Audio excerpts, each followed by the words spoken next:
Hi everyone, for today's video, we're gonna try to buy the Autoplay Game Pass. So let's go. And okay, Autoplay Game Pass is 199 Robux. So we need to buy this first, yung 320 nila na package. Pero pag binili mo yan guys, ito yung pinaka-presyo kasi yan. 219 plus tax. So ito yung magiging total na babayaran talaga, 245 pesos. So, kailangan nyo ng laman. Gawin nyo ng 246. Yan ang laman ng Gcash mo. So, yan. Buy na natin. Okay, let's wait. Na ma-process. Let's wait for mommy. Yan. Let's buy na. Okay, so let's try it na.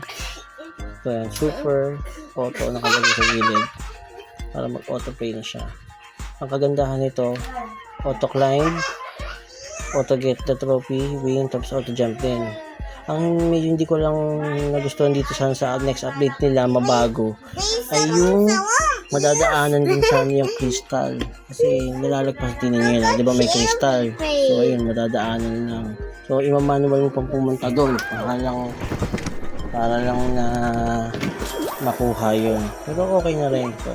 Malaking tulong na rin to pag halimbawa may gagawin kang biglaan. So may iwanan tuloy ang pasok ng money. So maganda rin to, malaking tulong na to.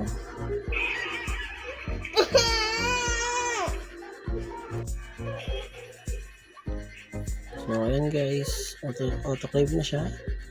Then kukunin niya yung trophy, then auto jump na rin siya. Yun lang guys. Sana magkaroon din kayo at nag-bigay niyo kung paano to. Bye-bye!